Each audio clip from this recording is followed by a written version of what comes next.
I want to thank the co-chairs of the caucus, Representative Steve Stivers, Representative Joe Barton, Representative Jackie Spear, and Representative Steve Cohen, because their commitment and dedication to this caucus is fundamental to its existence. I'd also like to thank Lynn Marquis, who's the director of the CLS, for all the work that she does to make these happen. So it's my real pleasure to introduce David Pellman to you. He is the Margaret Dyson Professor of Pediatric Oncology at the Dana-Farber Cancer Institute and the Children's Hospital. He's also Professor of Cell Biology at the Harvard Medical School and an investigator of the Howard Hughes Medical Institute. He started his work as an undergraduate at the University of Chicago and did his medical degree there. He did postdoctoral research at Rockefeller, during his medical career at Rockefeller University, and then came to Boston, where he did his internship, residency, and fellowship in pediatric oncology at the Children's Hospital.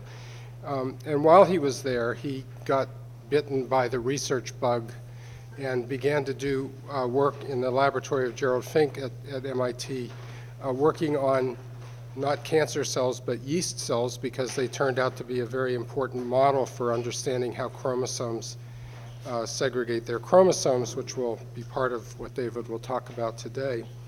Then he set up his own lab in 1995, and in that lab he began to explore these same questions in mammalian cells, where, as you'll see, he has made fundamentally important discoveries about how cells organize the ways that they segregate their chromosomes. Dr. Pellman's awards include a Damon Runyon Scholar Award, the Stolman Scholar Award of the Leukemia and Lymphoma Society of America, the E. Mead Johnson Award for Pediatric Research, and most recently he has received a Merit Award from the National Institutes of Health. He's been elected to the American Society of Clinical Investigation, the Association of American Physicians, and is a fellow of the American Association for the Advancement of Science. And today he's going to talk about events which in fact were only discovered in 2011. It's one of the remarkable things that a fundamentally important aspect of cancer biology was completely unknown until that time, and David's played a major role in understanding how things go. So here's David. Okay. I hope everybody can hear me. It's really a pleasure and an honor for me to be invited to speak about my work for the distinguished members of this subcommittee. I have two goals today. My first goal is that I want to tell you about our attempts to unravel a recent puzzle that's come out of cancer genome sequencing. That puzzle is a new mutational phenomenon. It's a phenomenon that can alter the structure of the genome in ways that were very dramatic, apparently rapid, and also surprising in terms of the mechanism that I'll discuss. So to address this phenomena is called Chromothripsis. So you may be wondering about the relationship between these two aspects of the title up here. That there are two goals. That's the two aspects of the title here. So the phenomenon that I'm going to talk about is called Chromothripsis. That's a rather bulky word. That's a neologism from the Greek meant to convey that the chromosomes are somehow getting shredded. And what's very unique about this is, you've all heard of 23andMe. That means you get 23 chromosomes from mom, 23 from dad, 46 all told. But in Chromothripsis, typically only one chromosome gets completely reorganized and rearranged. It's like a makeover for one chromosome. And there's a huge mystery about how that worked. And what I'm going to talk to you about is our efforts to try to get to the bottom of that mystery. In doing so, of course, I hope that my own story is of interest to you. But I also would like to use my own story as a way to illustrate some trends in the field that also I think might be very interesting to you, because they illustrate, for example, some of the ongoing payoff of the sequencing of the human genome. So the sequencing of the genome has led to an explosion in information not only about human genomes, cancer genomes, genomes of children with congenital diseases, genomes of many organisms that then tell us a lot about the function of the human genome. But that's all kind of gathering all the information. What I want to convey to you is a sense of excitement in the scientific community now that we're reaching a point where we can now not just record what the sequence of a genome is, but we can actually use the genome's sequencing as a sophisticated analytical tool for experimental biology.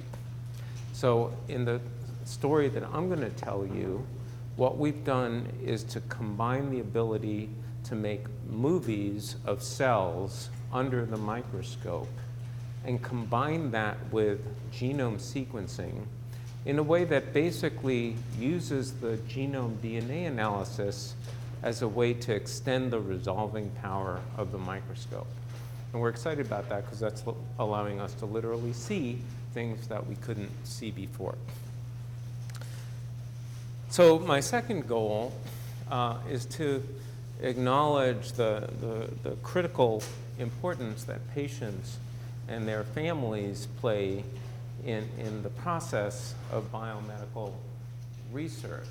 And to do that, following Jim's suggestion, I thought it would be a good idea to talk about one patient, Henrietta Lacks, whose famous HeLa cells have really been the basis for a revolution in modern biomedical research.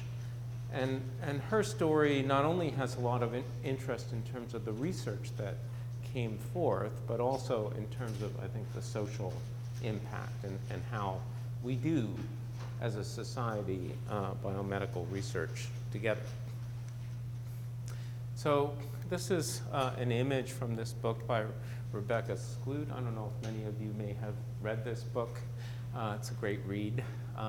So it's a picture of Henrietta Lacks in 1945 with her husband, David. So Henrietta came down with cervical cancer, a very aggressive form of it. She died rapidly from it in 1951. And during her care at the Johns Hopkins University, a researcher named George Guy obtained cells from her tumor and managed to create the first immortal human cell line, the first human cells that could be grown and propagated in the laboratory indefinitely. So there's a lot in, I gather that means there was a vote or something. There's a lot in the story of Miss Lacks that I think we can all relate to and also that we can all learn from. So there's the personal tragedy of her death from cancer. There are a lot of important lessons to be learned about informed patient consent, privacy in medical research, many important things that we have learned on the fly over the years together. There are, of course, the important discoveries. And then finally, there's a lot, for scientists, there's a lot of inspiration in this story. Her family, I think, came to realize that they were part of a kind of medical miracle and have played a kind of inspiring role in, for example, making her genome, overcoming privacy concerns and helping make the genome sequence available for research. And a lot, so this is just an example of a few of the highlights. I'd encourage you to read the book. There's much more that I could talk about, but these are just a few of the highlights that we've, of scientific accomplishments that have come very closely from using the HeLa cells. So once we had human cells that we could grow forever in the laboratory, we could test the effects of radiation, drugs, cosmetics, all kinds of things on these cells. And a tremendous amount was learned. So all of the development of conventional chemotherapy all came initially from characterizing the effects of these compounds on immortal cells initially in the laboratory like this. And of course, we're in an era of personalized medicine and a lot of focus on targeted therapies, but I would want to remind you, especially since I'm a pediatric oncologist, that with conventional chemotherapy, we cure 85% of childhood acute lymphoblastic leukemia. In addition to that, the HeLa cells played an absolutely central role in the development of the polio vaccine, because you could grow poliovirus in the HeLa cells, make huge quantities of that, and then the initial virus, the vaccine would almost have been impossible to develop without the HeLa cells. Finally, cervical cancer is unusual. It's one of the few human cancers that we know of that's really caused by a virus, human papillomavirus. And there are many discoveries that were at least in part built on using the HeLa cells were made, in the discovery of the role of HPV in cervical cancer. And I hope you are all now aware that we now have in hand a potentially curative vaccine that has come out from these studies. That's a partial list. The HeLa cells have also taught us a tremendous amount about cell division and the altered structure of cancer genomes. And that's what brings me to my topic today. So this is a so-called spectral karyotypes. The colors tell you which chromosome. Remember, we have 23 plus 23. And this is a normal karyotype, and you can see the 46 chromosomes. This is apparently a male, because we have one pair is X and Y. The HeLa karyotype, I hope you can immediately appreciate how incredibly altered it is. This, it really looks like somebody took this and dropped a bomb on it. And I want to point out two kinds of abnormalities, and then we'll focus in on one in particular. One is that the numbers of these chromosomes are all wrong. You could have 3, you could have 4, you should have only 2. In addition to that, the mosaic colors here, remember the colors tell you which chromosome it comes from. So the fact that you have all these mosaic colors is telling you that there's been a lot of swapping around of one bit of a chromosome getting slapped onto another chromosome. Okay. So what's happened here in the HeLa chromosome karyotype is a complete reshuffling of the genome. And of course, the secret that we want to know the answer to is, how did we make an immortal cell line like this that grows so robustly outside of the human genome? And we've learned a lot over the years. We've learned a lot about the individual genes involved. I would say we still don't really completely know the answer, because the genome of these HeLa cells is so complex. But we made a lot of progress. And in particular, I'm going to just focus now on one aspect that my group has been working on, which is this really bizarre phenomenon called chromothripsis. So buried in the HeLa genomes are chromosomes that have very unexpected findings that I alluded to you about in the beginning, where if you sequence the chromosome, normally you'd have a linear sequence from A to Z, right? So, or A to H, depending on how the diagram goes. But what it looked like in chromothripsis is that somebody blew this chromosome up, and the bits might have somehow randomly come back together again.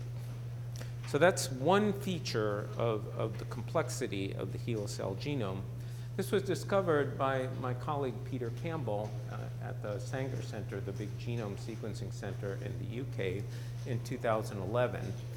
And he discovered it in much simpler cases, cancers where only one chromosome had this, and all the other chromosomes seemed to be intact.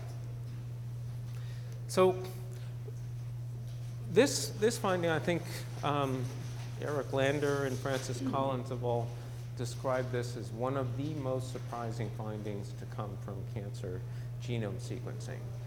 And the reason that it was surprising was that it seems to violate a lot of our common wisdom about how mutations are acquired in the genome. In very rough terms, this isn't completely accurate, but bear with me. In rough terms, we tend to think of mutations or alterations as having a rate, meaning that any chromosome in rough proportion to how big it is will have an equal probability of having something, a rearrangement or a mutation.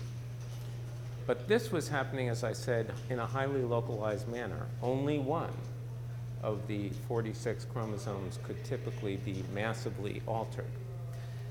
The other thing that was very strange about this is that we normally think of mutations happening in a sort of so-called Darwinian fashion, where you get a mutation, you'd be gradual. You'd have one mutation, then another mutation, the next division, a little bit later, and then they would pile up.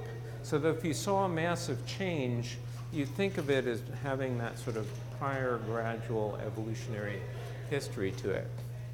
I'm going to show you and hope I can communicate what it was that made people think that this was not bad, that this was actually something very new where the mutations would happen all at once, maybe even within a single cell division cycle.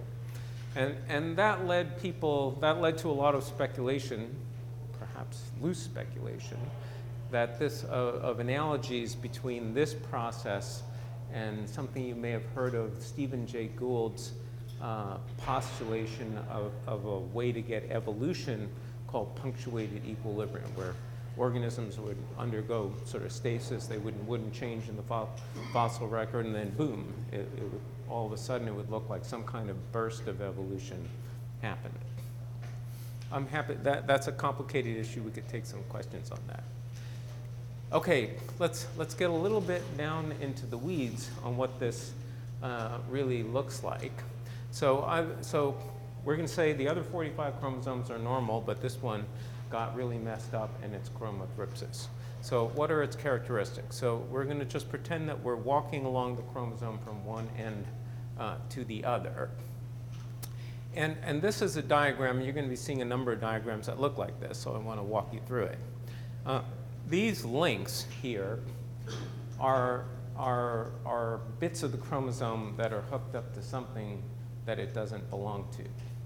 So you can think of these links as a series of operations that would go from the normal chromosome to the rearranged so-called derivative chromosome, and you could think of it as sort of like a function that would sort of take normal, turn it into derivative, or you could do the reverse and go backwards. So the evidence that this might have somehow happened all at once comes from this extremely unusual pattern of the amount of DNA on the chromosome.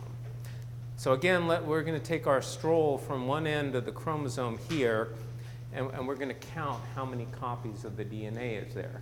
Well, we'll just take the simplest case. If you have one copy from mom and one copy from dad, then you would start out and normal would have 2, right? So we'll call this amount of DNA 2.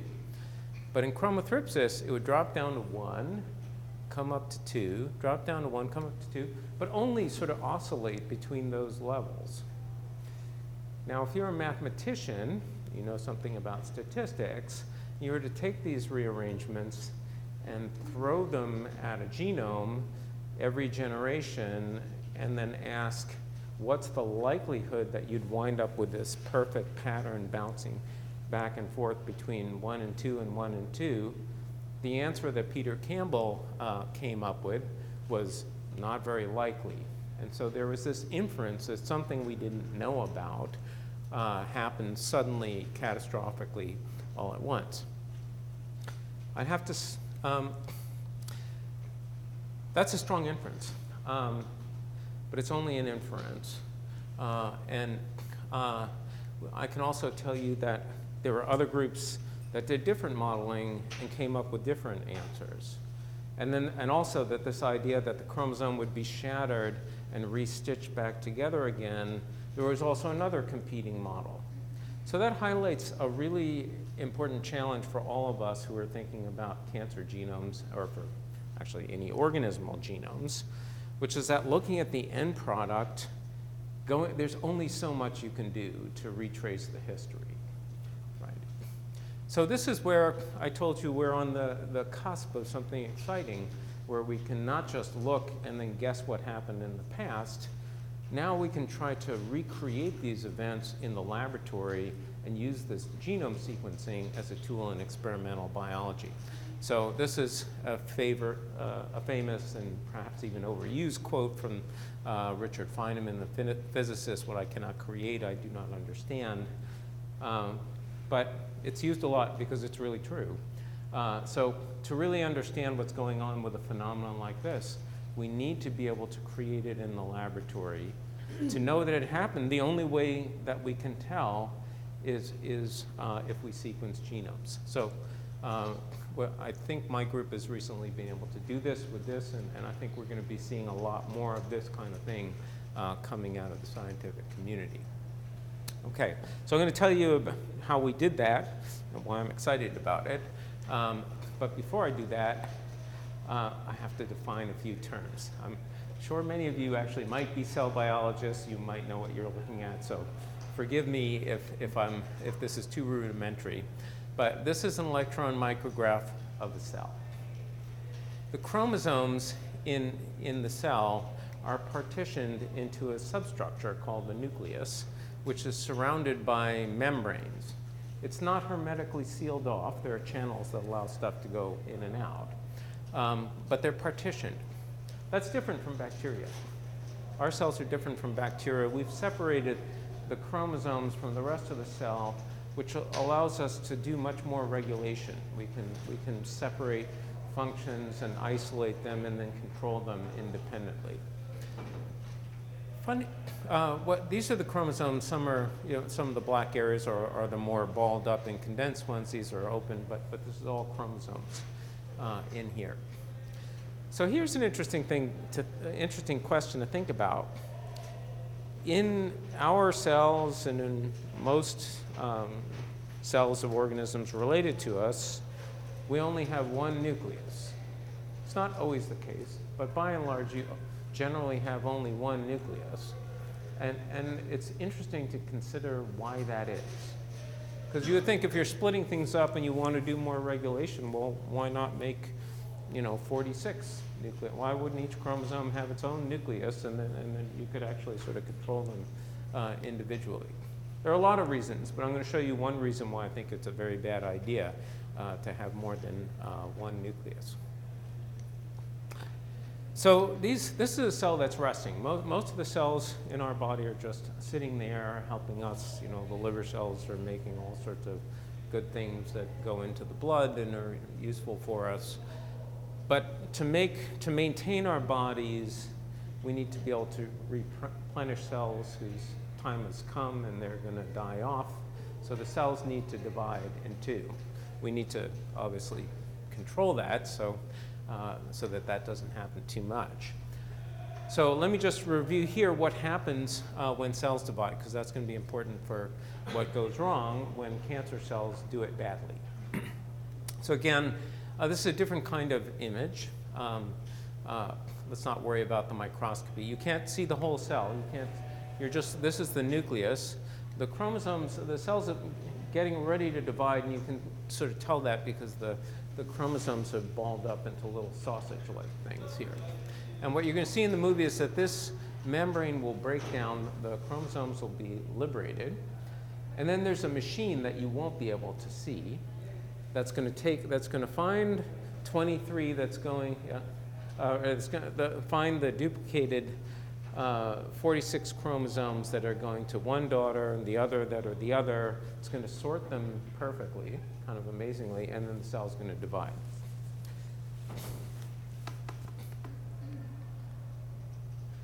Okay. Okay, the nuclear envelope broke down. Those are the chromosomes. They're going to start lining up here in the middle like little soldiers. And then the machine that you can't see is going to start pulling them apart, and you're going to get perfect division. I hope you think that's as beautiful as I do. I want to cry every time I see it. I've sort of been fascinated by that movie my entire career. So that doesn't go so well in cancer cells. So here we've labeled the chromosomes in green. Don't worry about the red dots. But they're separating here into the two masses that you just saw. One thing that my group and others have found is that in cancer cells, you can have a big problem with segregating these chromosomes, that some of the chromosomes get caught in a tug of war. Again, you're not seeing the machine that has fibers that are actually pulling on these things, but take my word for it, it's there. And so when these chromosomes get caught in a tug of war, they can lag behind. So you can have straggler chromosomes that sort of don't make it in with all their buddies, and they can get left out in the cold. So I told you the nuclear envelope disassembles during the division of the cell, but then it reassembles. And it turns out that that process of reassembling is a little bit like a child's game of musical chairs. Wherever the chromosome is, the music stops, and a membrane comes around that. So that's bad news for the tumor cell, because it means that you could take the straggler chromosomes, and they could get trapped in their own little nuclear structure. And then I'm going to show you some bad things can happen. These structures, called micronuclei, have actually been known for decades. When I was a clinical oncologist looking at my patient samples under the microscope, I was aware of these structures in tumor samples. And they form by a variety of means. Actually, they were very well defined consequences of having DNA damage. If you break off a bit of a chromosome, it'll float off and also wind up in one of these micronuclear structures. And so there's a lot of literature suggesting that damage to the chromosomes could result in these things, but we started wondering about a different possibility. So we wondered whether these little nuclear structures were abnormal and whether they could be vehicles that would maybe take a chromosome and really extensively damage it. So in 2012, we had a paper where we did something that was almost embarrassingly simple. We just made these structures right off the bat where the chromosomes would start out intact, and then we just let the cells go, and we watched what happened. And the thing that was really kind of striking was that only the missegregated chromosome, the straggler, that wound up in this abnormal micronuclear structure, developed by a labeling technique that we don't need to go into, what appeared to be extensive DNA damage. Remember, I told you, we normally think of damage or mutations as a rate that would roughly apply equally across the genome, but this wasn't happening. In this case, only the missegregated chromosome seemed to get massive damage.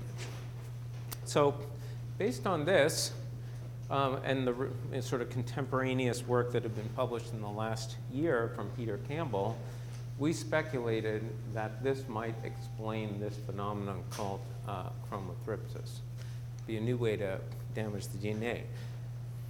Now, this really wouldn't matter too much if those little structures, the cell could spit them out or could eat them up and degrade them. And there was prior literature that had suggested that that was, in fact, something that could happen. So we did the following experiment. We used a sort of cell biology trick where we could use light to change the color of a marked chromosome. So you're going to see we're going to use UV light to turn that chromosome from green to red. And we watch what happens. And what you're going to see here is that the cell's going to divide. These are going to sort of ball up. That's the micronuclear chromosome.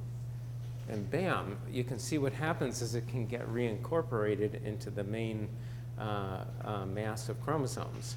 So for our hypothesis, that was good, right? It meant, what happens in Vegas doesn't stay in Vegas. It can actually come back, and any mutations that happen there could, in some sense, matter. So we had this hypothesis. We were all excited about it, but it was actually only a hypothesis. The hypothesis is that cell would have chromothripsis, but this one wouldn't. So if we really wanted to dig into this, what we had to do is to develop a way in which we could watch this all happen, isolate the two cells, separate them, and then sequence the entire genomes of the individual cells. So that's what we did. And playfully, we called this approach look-seek for the obvious reasons. One thing that I'll mention to you that I think is, there's a lot of interesting biology I can't tell you about, but one of the reasons that this chromosome seems to get damaged is that the envelope surrounding it is very fragile and will suddenly break. So we could make these structures, we could watch them break or not break, we could watch them get reincorporated into a daughter nucleus or not, and then we could grab them and sequence them. So here's the result. I'm going to show you these plots look complicated, but they're pretty simple actually. So what you have are 23 chromosomes that are displayed out around a circle here. And then the two daughter cells the genomes are sort of represented in one in the outer circle and the other in an inner circle.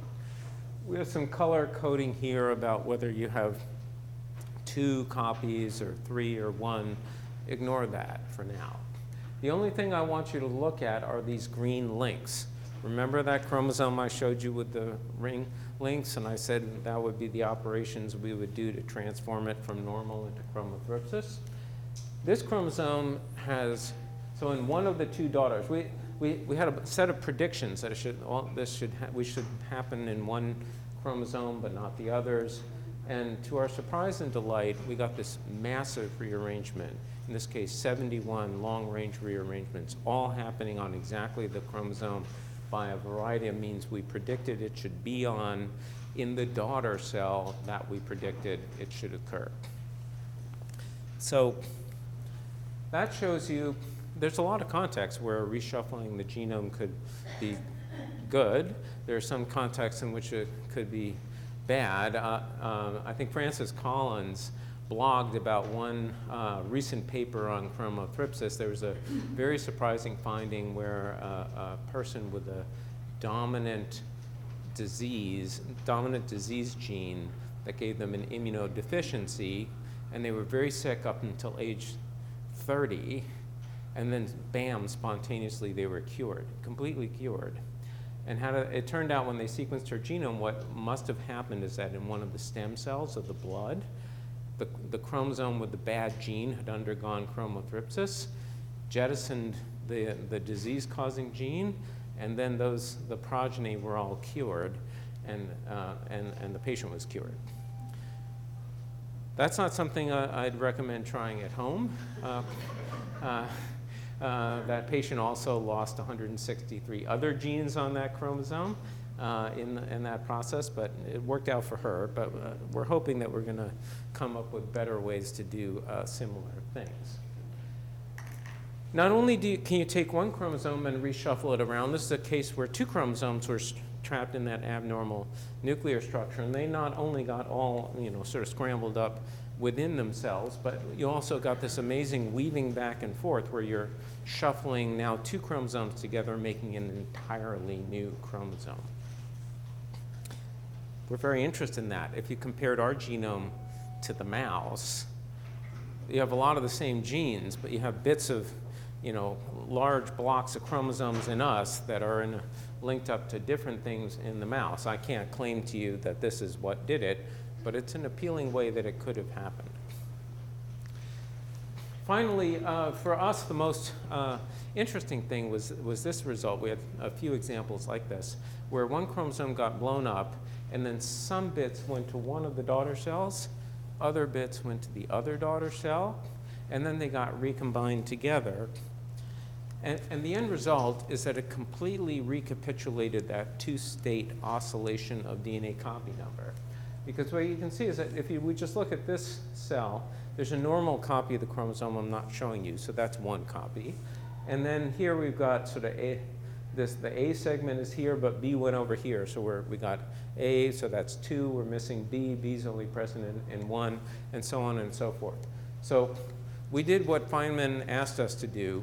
We could recreate essentially all the known features of this phenomenon in the laboratory using the genome sequencing. And there are many interesting and important questions about the mechanism that we hope we're now in a very good position to pick apart. Now, you could be fairly asking yourself, well, that's all very interesting, but is it really telling us something deep about cancer? We think it is. Chromothripsis has been reported in only a few % of all human cancers altogether, much more than all pediatric cancer put together. And in some cancer types like sarcomas, it's present in like 35%. I'm going to make an argument to you that statistically, you have to say chromothripsis is separate from everything else. You have to apply very stringent criteria to say this is different. And I could make, our experiments would suggest that really this must be some kind of more continuum.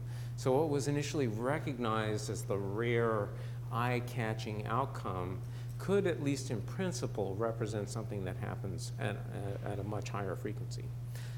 Secondly, when you lose bits of chromosomes, think of a kid with sickle cell anemia in their family. Their parents had one bad copy of the gene and one good copy.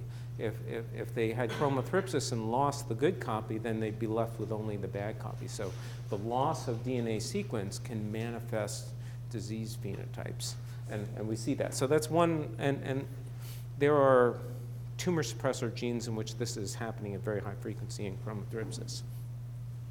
What I think is probably one of the most important, clinically important aspects of this is a link between chromothripsis and the generation of very abnormal little structures called double minute chromosomes. Sorry for all the funny names. Double minute chromosomes this is not little bits of schmutz on this chromosome spread. These are actually very bad things. If somebody were to look at your chromosome and see them, they invariably represent cancer genes, activated oncogenes that are present in very high numbers. So these are basically 1 to 2 million base pair circular chromosome fragments, and they can amplify and give you 100 copies of a very bad gene. We knew how you amplify the circles. That part actually has been known for a while, and a lot of elegant research has been done to figure that out. But how you actually form those things in the first place has not been very clear. But if you're thinking about it, if you blow up a chromosome and one bit can get stuck onto another bit, well, why can't the fragments just close up and form a circle on their own? And in fact, we see that. Of course, here, this doesn't recapitulate all the features. There's no gene under selection. We don't see the amplification, but we think that we're seeing events that are a likely source of the birth of these bad chromosome fragments that could carry oncogenes.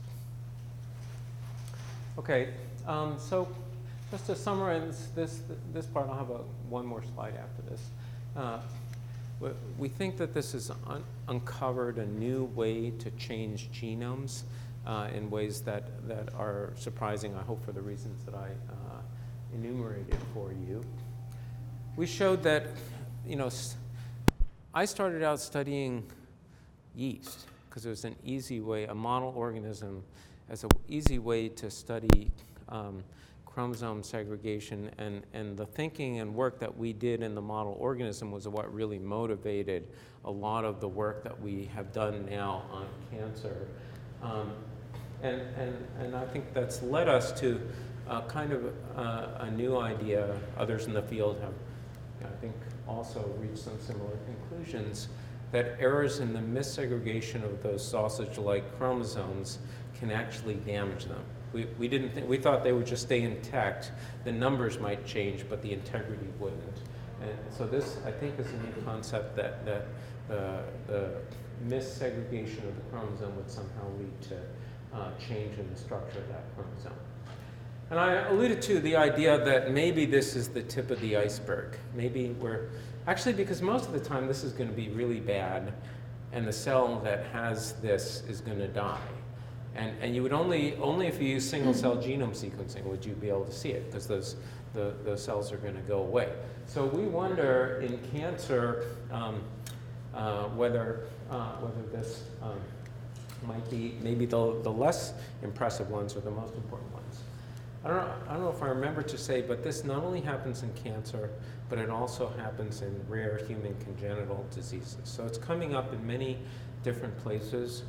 There's a very exciting report recently of this happening in plants in a setup that's trying to mirror what happens when you intercross two related species and you have a kind of conflict between the two genomes and you start losing chromosomes. They wind up going out into these abnormal nuclear structures. So we think this could be we hope that it might be a rather general way to alter the structure and shuffle around parts of chromosomes.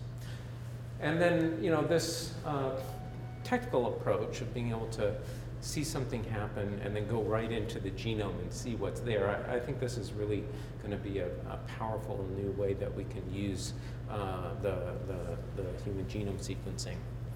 I alluded to this when I was talking about comparing the mouse and human, but this is really more just for fun, because I can't. We start with the evolutionary products, and we can speculate about what happened in the back.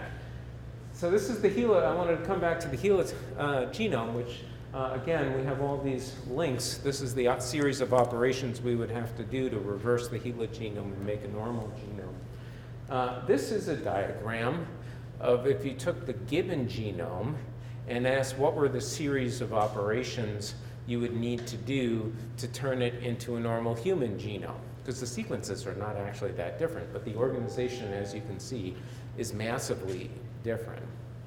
And this Lucia Carbone revealed some very interesting things. There's a DNA virus-like thing called transposon that when the gibbons split off from the rest of the primates, they got a unique selfish DNA element that started hopping around the genome.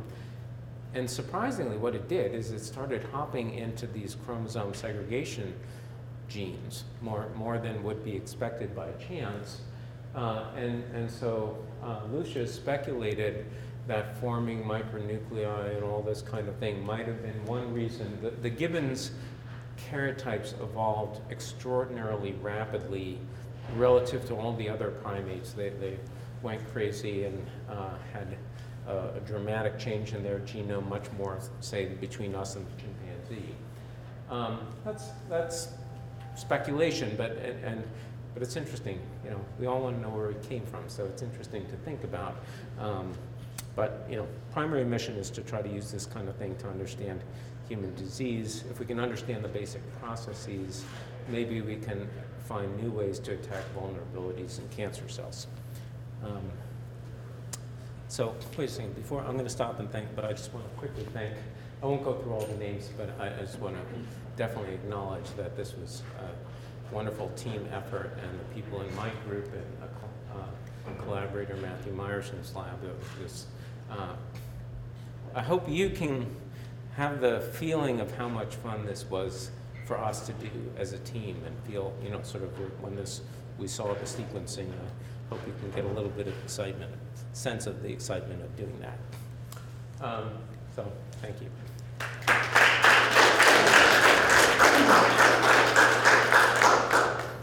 have a couple of questions. One has to do with what's happened to the HeLa genome over time and in 65-year history.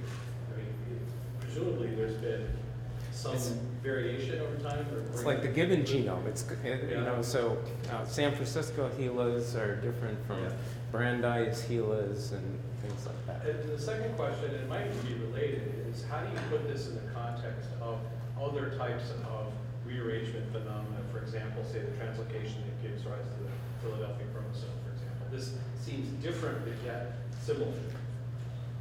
That's right.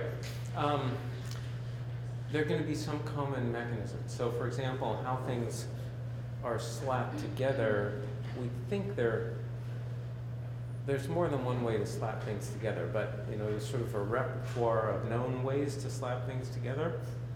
We think that we're going to probably pulling off the shelf one of these known ways of slapping bits together. So what's really new about this is the isolation of the chromosome, the idea that it would happen all at once and to only one chromosome. And really what that has to do with is the partitioning into the separate nuclear structure and all the abnormal things that happen in those nuclear structures, which comes back to that issue about why to keep it together, we like to keep everybody all in one nucleus. First of all, this is fascinating. My mind is boggled. But I'm sort of stuck way back on the normal karyotype and the HeLa karyotype. And you said that there's various strains of HeLa now, the San Francisco HeLa, the whatever. But was the karyotype of Helen Lane's tumor that messed up? And then what is LOH? That's my second question. Oh, I'm sorry. That.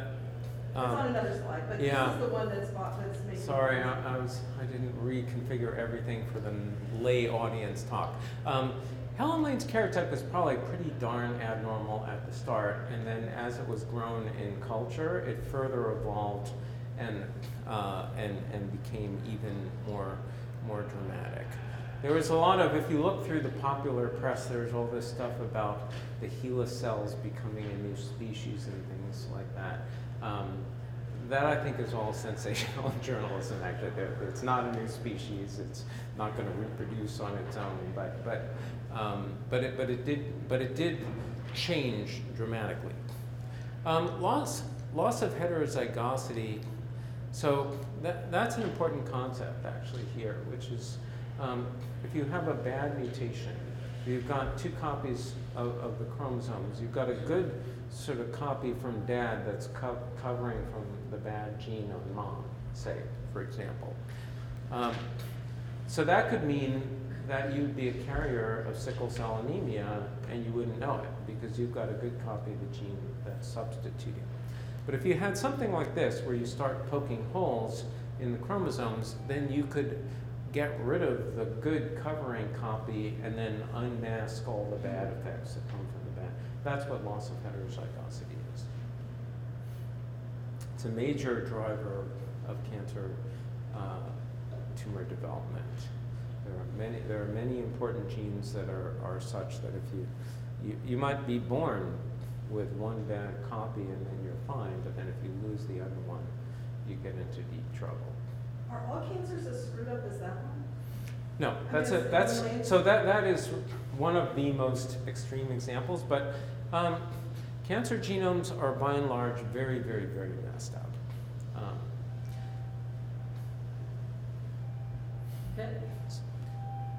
How they survive as a cell and tolerate that abnormality, and how much we might be able to exploit, so if they have sort of an adaptive mechanism that allows them to get used to all that strange stuff, if we could, inhibit that, that would be a good way to inhibit the growth of cancer cells. There's one idea that people are thinking of ways in which we can use this kind of information for therapeutics.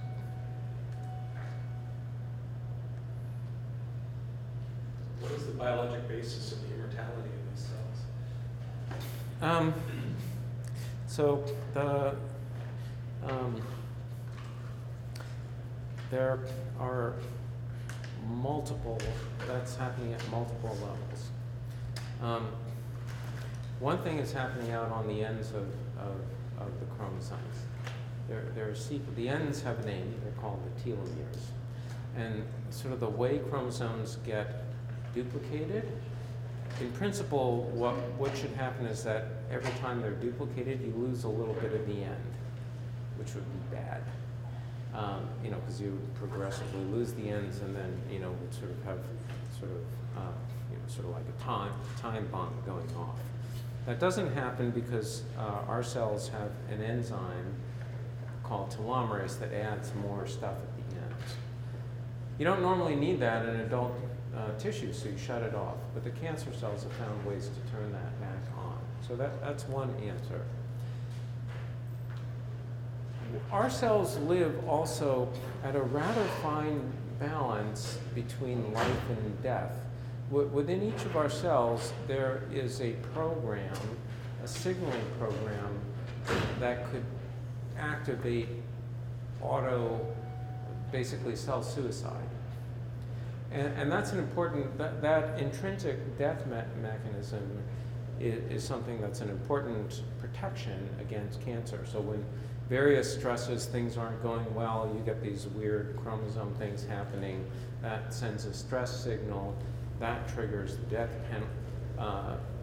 pathway, and then some of those incipient cancer cells then go away. The cancer cells get themselves around that, and in the HeLa cells, the virus makes a protein that will turn off that whole death pathway. Those are just two examples. There's a lot more going on, but those are, I think, two important ones. No, quick question. You didn't cite this, but I'm assuming you're funded by the NIH, and can you explain if you've been able to do this without the NIH support of the pharmaceutical?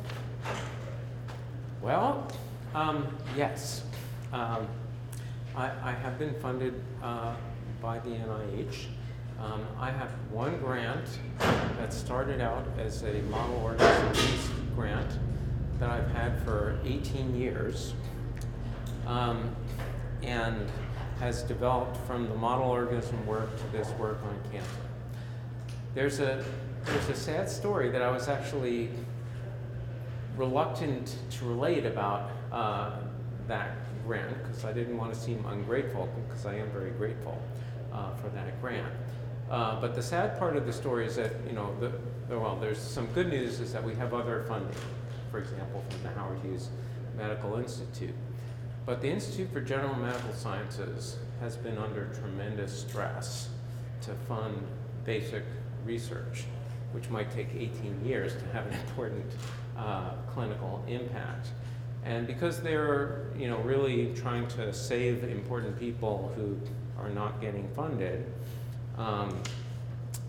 so-called well-funded investigators such as myself can only have one grant. So this grant, at least at General Medical Sciences, will actually not be fundable anymore. This grant will go away. I will, of course, try to fund it in other ways, and perhaps I can get another institute interested in it.